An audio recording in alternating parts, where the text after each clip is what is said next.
اعوذ باللہ من الشیطان اللعین الرجیم بسم اللہ الرحمن الرحیم رب اشرح لی صدری ویسر لی امری واحلل عقدۃ من لسانی یفقہوا قولی ان اللہ وملائکتہ یصلون علی النبی یا ایھا الذین آمنوا صلوا علیہ وسلموا تسلیما۔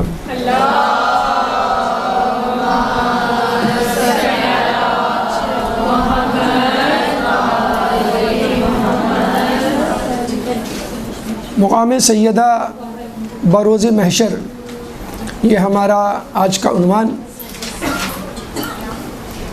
چھٹے امام امام جعفر صادق علیہ السلام، اللہم صلی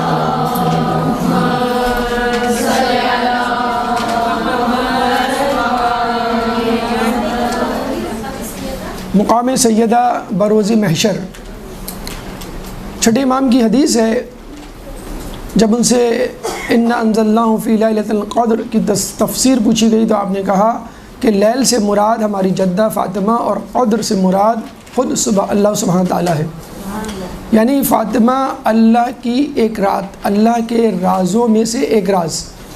جس طرح ہم دیکھتے ہیں کہ رات کے اندھیرے میں مکمل طور پر چیزوں کو سمجھا نہیں جا سکتا جب تک دن کی روشنی، دن کا اجالا نہ ہو جائے، چنانچہ جناب سیدہ کی ذات مقدسہ کو مکمل طور پہ سمجھنا ناممکن، جس طرح لیلۃ القدر کا درک کرنا، اس کو سمجھنا ناممکن۔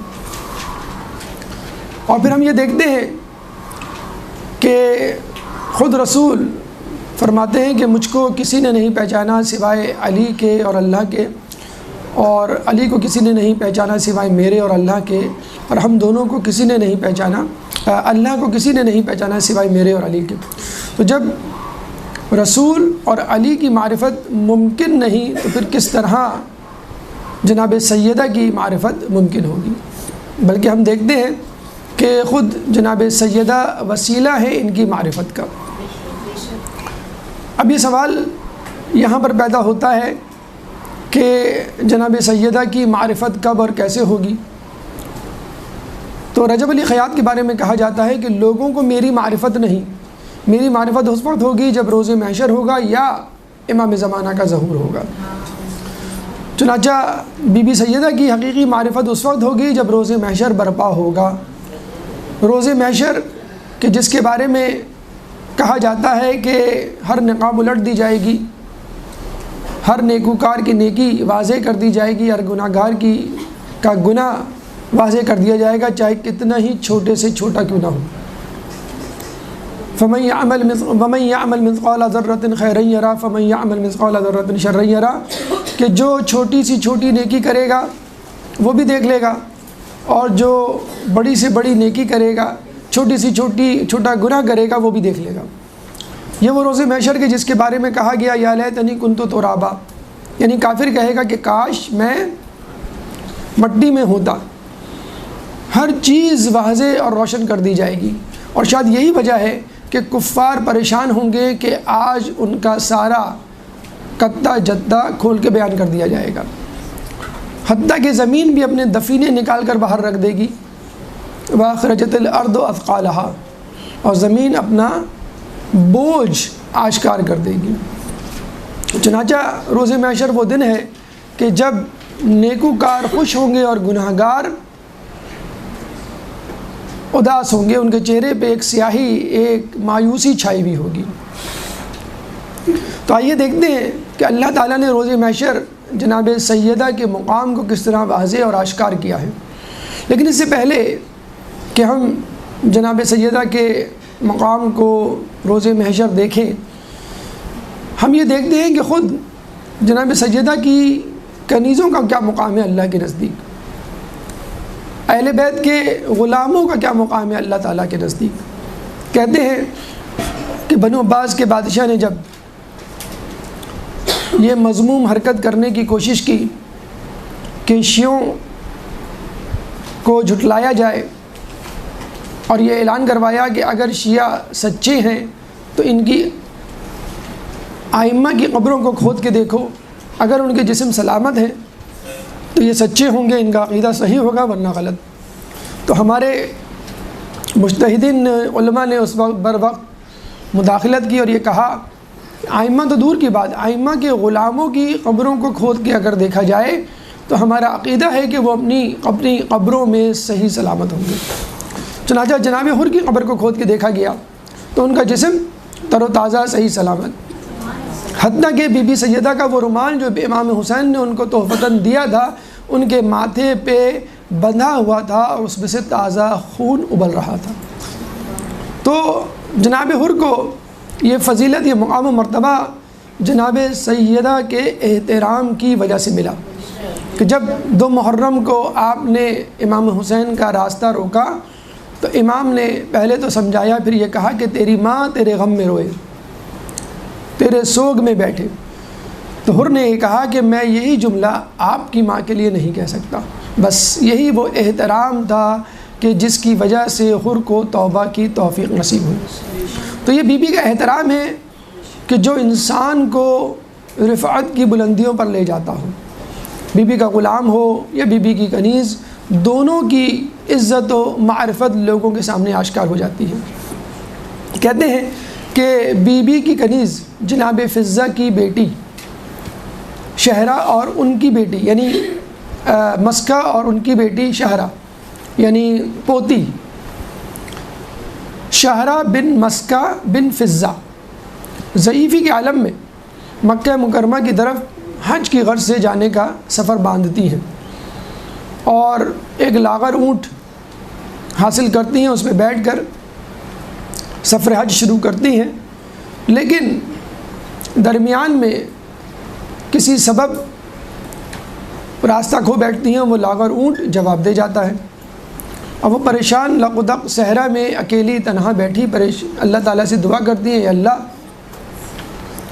میں اپنے گھر سے نکلی تیرے گھر جانے کے لیے، نہ میں اپنے گھر میں ہوں نہ تیرے گھر میں ہوں، بس تو کسی طرح مجھے اپنے گھر تک پہنچا دے۔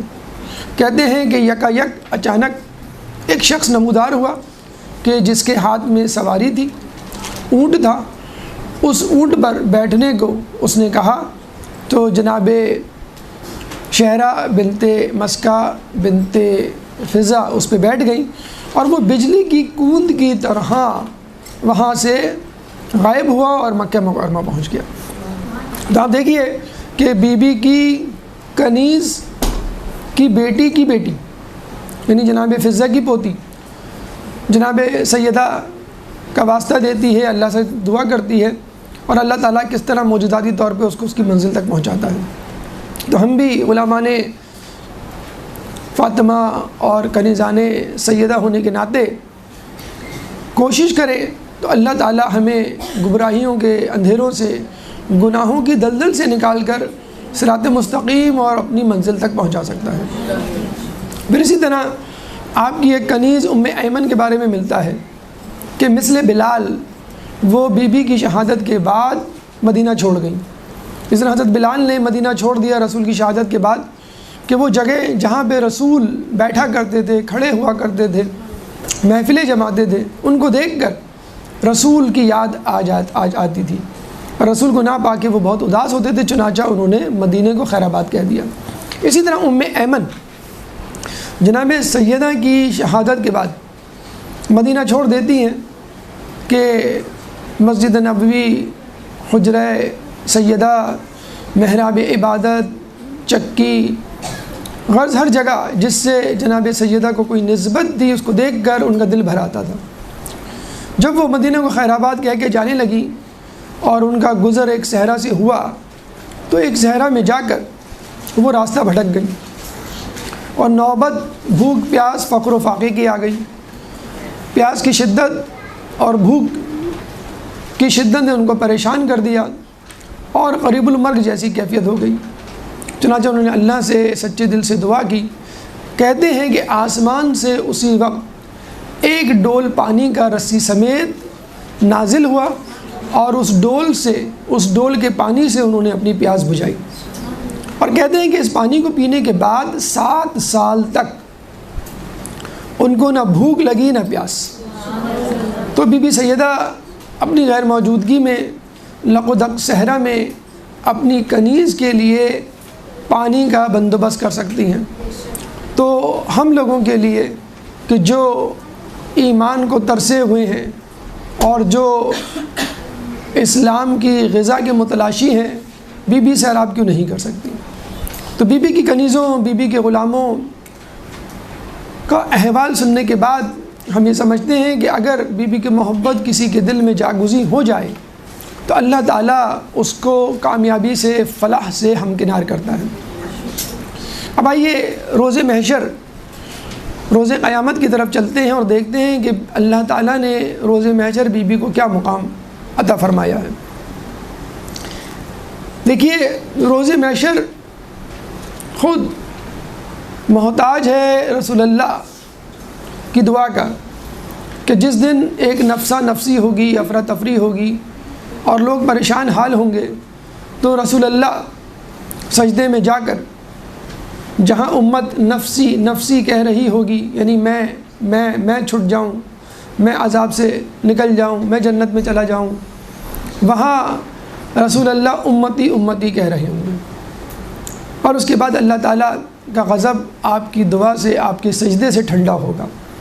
چنانچہ رحمت للعالمین کی شفاعت کے بغیر کوئی بھی جنت میں نہیں جا سکتا۔ چنانچہ بی بی سیدہ رسول اللہ سے پوچھتی ہیں کہ بابا میں آپ کو قیامت میں کہاں تلاش کروں؟ رسول اللہ جو امت کی شفاعت کے لیے پریشان اور فکر مند، وہ اپنی بیٹی کی شفاعت کیوں نہ کریں؟ چنانچہ آپ فرماتے ہیں کہ بیٹا مجھے تم جنت کے دروازے پہ تلاش کرنا کہ میں اپنی امت کی شفاعت کروا رہا ہوں گا۔ بی بی فرماتی ہیں کہ اگر آپ مجھے جنت کے دروازے پہ نہ ملے تو آپ کہتے ہیں کہ مجھے حوض کوثر پہ تلاش کرنا کہ میں وہاں پر اپنی امت کو جنت کی نہر حوض کوثر سے سیراب کر رہا ہوں گا۔ بی بی نے کہا اگر آپ مجھے وہاں بھی نہ ملے تو آپ نے فرمایا تم مجھے پل صراط پر تلاش کرنا کہ وہاں پر میں اپنی امت کی سلامتی کی دعا مانگ رہا ہوں گا۔ بی بی فرماتی ہیں کہ بابا اگر آپ مجھے پل صراط پہ بھی نہ ملے تو آپ فرماتے ہیں کہ تم مجھے میزان میں تلاش کرنا کہ میں مقام میزان میں اپنی امت کی حفاظت اور سلامتی کی دعا مانگ رہا ہوں گا۔ بی بی فرماتے ہیں بابا اگر آپ مجھے میزان میں بھی نہ ملے تو رسول فرماتے ہیں تم مجھے جہنم کے کنارے تلاش کرنا کہ میں اپنی امت کو جہنم کے شعلوں سے بچا رہا ہوں گا۔ یہ وہ 5 مقامات ہیں جہاں پر بی بی کہیں نہ کہیں رسول اللہ کو کسی نہ کسی طریقے سے درک کر لیں گی۔ تو ہم سمجھتے ہیں کہ اگر امت کو بی بی کی معرفت ہو جائے تو وہ رسول کی معرفت تک پہنچ جائیں گے، اور جس کو رسول کی معرفت ہو گئی وہ خدا کی رضا کا استحقاق رکھے گا۔ پھر روایتوں میں آیا ہے کہ بی بی کی محبت 100 مقامات پر فائدہ دے گی، اور ان 100 مقامات میں سے چند مقامات یہ ہیں۔ مقام موت، وقت موت۔ آپ کو معلوم ہے کہ جب انسان پر موت کا وقت آتا ہے، نزاع کا عالم ہوتا ہے، تو شیطان وسوسے ڈالتا ہے، اور آخر وقت میں تمام کا تمام ایمان ضائع ہو جانے کا خطرہ ہوتا ہے۔ تو بی بی کی محبت عین موت کے وقت پائے استقامت میں لغزش آنے سے رکاوٹ بنے گی۔ تو 100 مقامات میں پہلا یا چیدہ مقامات میں سے پہلا موت، پھر قبر۔ دیکھیں روز محشر تو پھر بھی ایک ایسا میدان ہے، ایک ایسا وقت ہے کہ جہاں پہ بہت سارے لوگ ہوں گے، رسول ہوں گے، ائمہ ہوں گے، تھوڑی بہت تو امید ہوگی، لیکن قبر میں تو آپ اکیلے ہیں۔ یہاں پر حب فاطمہ کام آئے گی اور آپ کو وہ قبر کے عذاب سے بچائے گی۔ اس کے بعد میزان، جہاں پہ حساب کتاب ہو رہا ہوگا، جہاں پہ آخری فیصلہ ہوگا کہ آپ کے گناہوں کا پلڑا بھاری ہے یا نیکیوں کا، اس وقت حب فاطمہ آپ کے نیکیوں کے پلڑے کو بھاری کر دے گی اور گناہوں کے پلڑوں کو ہلکا کر دے گی۔ محشر کے دن کہ جہاں ہر شخص پریشان ہوگا، کوئی کسی کو نہیں پہچانے گا، باپ بیٹے کو نہیں پہچانے گا، ماں بیٹی کو نہیں پہچانے گی، وہاں حب فاطمہ کام آئے گی اور جناب سیدہ آپ کو جہنم میں جانے سے رکوا دے گی۔ پھر صراط یعنی پل صراط، جہاں پہ ہلکی سی لغزش اور پھسلن آپ کو پل صراط سے نیچے یعنی دوزخ کے شعلوں میں ڈال دے گی، وہاں پہ حب فاطمہ کام آئے گی اور آپ پل صراط سے بحفاظت گزر جائیں گے۔ اور پھر حساب کتاب کا مقام کہ جہاں پر آپ کو اپنے نیکیوں کا، اپنے گناہوں کا حساب دینا ہوگا۔ روایتوں میں یہ بھی آیا ہے کہ جس سے اللہ نے حساب لے لیا وہ تباہ ہو گیا. یعنی حقیقت میں اگر وہ آپ کے گناہوں کو نیکیوں کو گننے میں آئے گا تو آپ بتلائیں کتنی نیکیاں ہیں جو قابل قبول ہوں گی اور کتنے گناہ ہیں جو اللہ نے بخش دیے ہوں گے. چنانچہ بہتر یہی ہے کہ اللہ تعالیٰ چشم پوشی سے عفو و درگزر سے کام لے، ورنہ حساب لینے پر تو شاید ہی کوئی بچے. تو یہ وہ مقامات ہیں 100 مقامات میں چیدہ چیدہ جہاں پہ حب فاطمہ کام آئے گی. اب آئیے روز محشر چلتے ہیں اور دیکھتے ہیں کہ وہاں اللہ تعالیٰ نے جناب سیدہ کو کیا مقام بخشا ہے. ایک درود پڑھ دیں محمد والے محمد میں.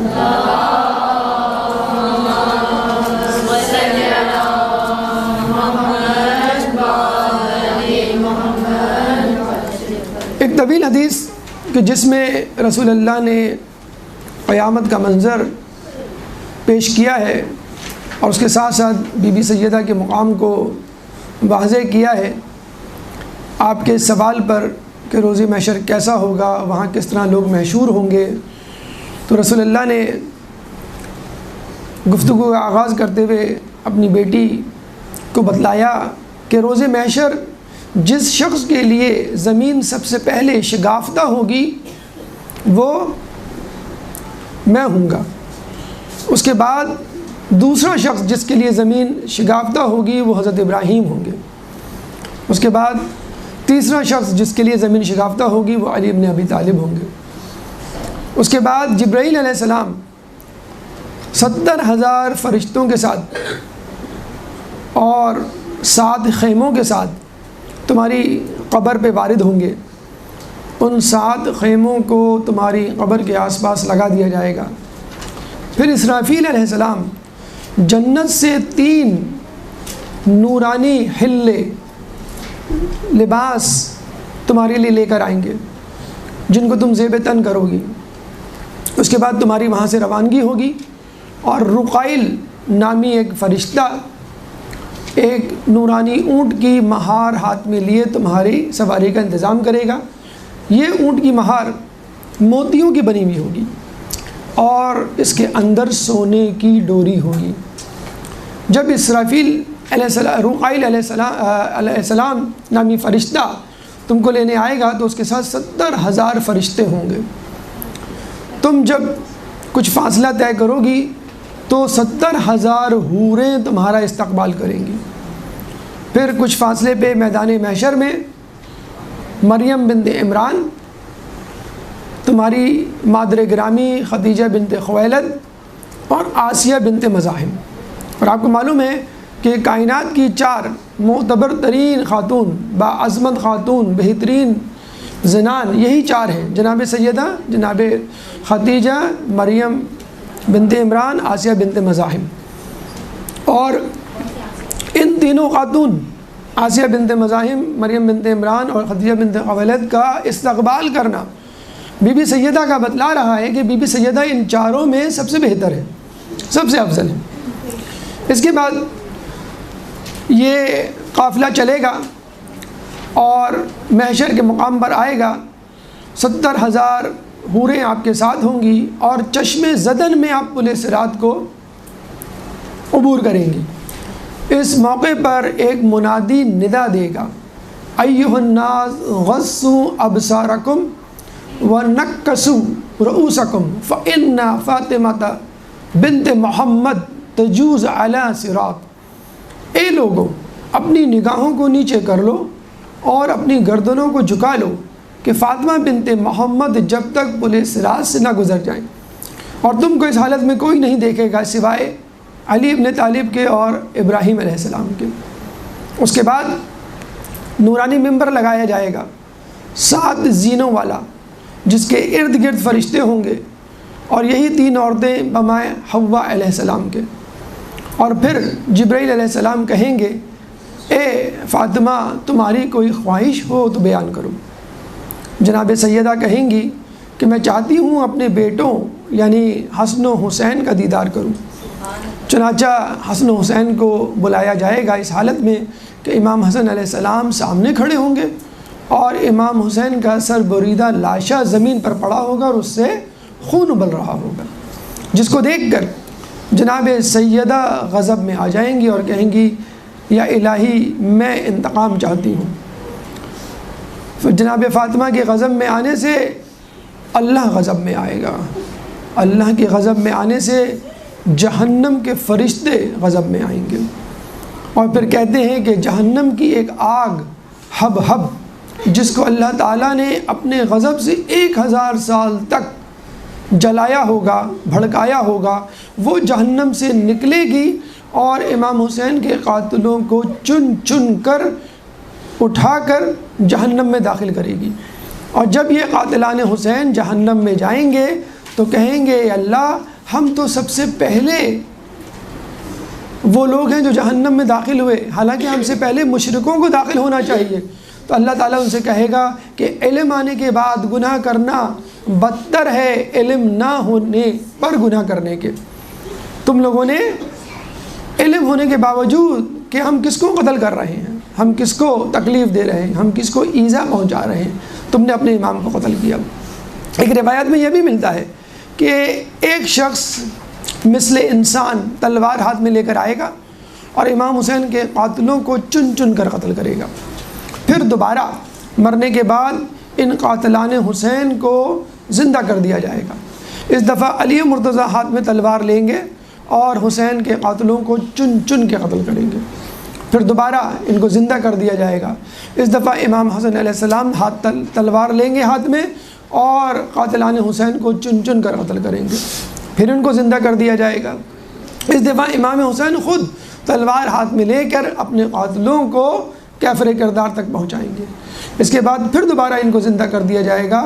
پھر رسول فرماتے ہیں میری ذریت میں کوئی ایسا شخص نہ ہوگا جو تلوار ہاتھ میں لے کر قاتلان حسین کو قتل نہ کرے۔ اس کے بعد ان کو جہنم میں ڈال دیا جائے گا۔ امام حسین کے قاتلین سے، قاتلان حسین سے بدلہ لینے کے بعد بی بی نور کے ممبر پہ بیٹھیں گی تو اللہ ان سے کہے گا کہ بی بی اب تم کیا چاہتی ہو؟ تو بی بی کہیں گی احببت ان یعرف قدری فی مثل ھذا الیوم، اے اللہ میں چاہتی ہوں کہ اس دن کے مثل میری معرفت لوگوں کو کروائی جائے۔ آپ کو معلوم ہے کہ اہل بیت کی معرفت ان کی زندگی میں نہ ہوئی، اگر ہوئی ہوتی تو ان کو ایذا رسانی نہ دی جاتی، ان کو شہید نہ کیا جاتا اور ان کا بائیکاٹ نہ کیا جاتا۔ چنانچہ جناب فاطمہ کہیں گی کہ میری قدر و منزلت کو لوگوں پہ منکشف کیا جائے کہ میری قدر و منزلت کیا ہے۔ چنانچہ اللہ تعالیٰ ان سے کہے گا اے فاطمہ اپنے چاہنے والوں کو چن چن کر جنت میں لے جاؤ۔ چنانچہ جناب سیدہ اپنے چاہنے والوں کو چن چن کر جنت میں لے جائیں گے، اور جب یہ چاہنے والے شیعان علی، شیعان فاطمہ جنت میں داخل ہو رہے ہوں گے تو وہاں ٹھہر جائیں گے اور ٹھہر کے وہی جملہ دہرائیں گے جو جناب سیدہ نے کہا ہوگا کہ اللہ ہم چاہتے ہیں کہ ہماری معرفت لوگوں پر منکشف ہو۔ چنانچہ اللہ تعالیٰ ان سے کہے گا کہ تم اب اپنے چاہنے والوں کو، اپنے دوست داروں کو چن چن کر جنت میں لے جاؤ۔ یعنی جناب سیدہ تو شافع ہیں، شفاعت کرنے والی ہیں ہی اپنے محبوں کی، اپنے دوست داروں کی، اپنے چاہنے والوں کی، بلکہ فاطمہ کے چاہنے والوں کے چاہنے والے بھی جنت میں جائیں گے، کیونکہ فاطمہ کے محبدار، فاطمہ کے دوست دار، فاطمہ کے چاہنے والے بھی شفیع ہوں گے قیامت کے دن۔ چنانچہ فاطمہ اور ان کے چاہنے والے جنت میں داخل ہو جائیں گے، اور اللہ تعالیٰ اس وقت قسم کھائے گا کہ میں اس وقت تک حساب کتاب نہیں شروع کروں گا جب تک فاطمہ اور اس کے چاہنے والے جنت میں نہ داخل ہو جائیں۔ اور یہ کہا جاتا ہے کہ جب لوگوں کا حساب کتاب ہو رہا ہوگا تو فاطمہ اور اس کے چاہنے والے جنت کے خوان سے لطف اندوز ہو رہے ہوں گے۔ اور قرآن کی آیت سورہ انبیاء آیت نمبر 102 میں اللہ تعالیٰ فرماتا ہے وَهُمْ فِي مَا اشْتَهَتْ أَنفُسُهُمْ خَالِدُونَ، کہ ان لوگوں کو وہاں پر وہ تمام چیزیں دی جائیں گی کہ جو وہ چاہیں گے، اور وہاں پہ وہ ہمیشہ ہمیشہ رہیں گے۔ اور ایک اور چیز کہ لا يحزنهم الفزع الاکبر، سورہ انبیاء کی آیت نمبر 103، کہ اس دن فزع الاکبر یعنی روز قیامت ان کے لیے کوئی خوف، حزن و ملال نہیں ہوگا۔ تو اس طرح اللہ تعالیٰ جناب سیدہ اور ان کے چاہنے والوں کو قیامت میں جزا دے گا اور ان کو اس طرح داخل کرے گا کہ وہ حساب کتاب سے پہلے ہی جنت میں چلے جائیں گے۔ اور قرآن کی ایک اور آیت سورہ طور آیت نمبر 21 میں اللہ تعالیٰ فرماتا ہے کہ والذین آمنوا واتبعتہم ذریتہم بإیمان الحقنا بہم ذریتہم، کہ والذین آمنوا، کہ اے وہ لوگ جو ایمان لائے، واتبعتہم ذریتہم، اور ان کی ذریتوں میں جن لوگوں نے ان کی اتباع کی، الحقنا بہم، اللہ تعالیٰ ان سے ملحق کر دے گا ان کی ذریتوں کو۔ تو کہنے کا مقصد یہ ہے کہ قیامت کے دن بہت سے لوگ ایسے ہوں گے کہ جو اللہ کے عذاب کا، اللہ کے عتاب کا شکار بنیں گے، تو وہ اللہ سے فرمائیں گے اے اللہ، ہم تو قیامت کے دن ہم تو کربلا کے دن کربلا میں موجود نہیں تھے اور ہم قاتلان حسین میں سے نہیں ہیں۔ تو اللہ تعالیٰ کہے گا کہ تم کربلا میں قاتلان حسین کے ساتھ تو نہ تھے، لیکن کربلا کے بعد تم قاتلان حسین سے خوش تھے، ان کے عمل سے خوش تھے، ان کے فعل سے خوش تھے۔ جیسے حجاج بن یوسف کے بارے میں کہا جاتا ہے کہ وہ کہا کرتا تھا کہ اگر میں کربلا میں ہوتا تو میں یزید کی فوج میں ہوتا اور حسین اور اس کے حواریوں کو چن چن کے قتل کرتا۔ تو کربلا کے میدان میں جو لوگ موجود تھے وہ تو اپنی سزا پائیں گے جو امام حسین کے دشمن تھے، لیکن جو بعد میں ان سے خوش ہوئے وہ بھی وہی سزا پائیں گے۔ اسی طرح جو ہم کہتے ہیں یا لیتنی کنت معهم فوزا عظیما، کہ اگر ہم ہوتے تو ہم آپ کے ساتھ فوز عظیم کامیابی پر ہوتے۔ تو وہ لوگ جو حسین کے ساتھ نہیں تھے کربلا میں اور ان کو چاہنے والوں میں شامل ہیں، ان کے چاہنے والوں میں، تو ان کا بھی شمار انہی لوگوں میں ہوگا جو حسین کے سپاہی تھے۔ تو یہ وہ مقام سیدہ، مقام فاطمہ جو کہ قیامت کے دن اللہ تعالیٰ منکشف کرے گا لوگوں پر، اور جس کی وجہ سے وہ ایک وسیع عریض امت کی شفاعت کا سبب بنیں گی ان تمام لوگوں کا کہ جو جناب سیدہ کو چاہنے والے ہیں۔ اللہ تعالیٰ سے دعا ہے کہ ہمیں بی بی سیدہ کے نقش قدم پر چلنے کی توفیق عطا فرما۔ اللہ تعالیٰ سے دعا ہے کہ ہمیں قیامت کے دن ان کی شفاعت سے بہرہ مند فرما۔ اللہ تعالیٰ سے دعا ہے کہ سیرت یوسف زہرا امام زمانہ کے ظہور میں تعجیل فرما، ہمیں ان کے انصار و اعوان میں شامل فرما۔ ربنا تقبل منا انك انت السميع العليم وتب علينا انك انت التواب الرحيم برحمتك يا ارحم الراحمين۔ اللجن يا مولا اللجن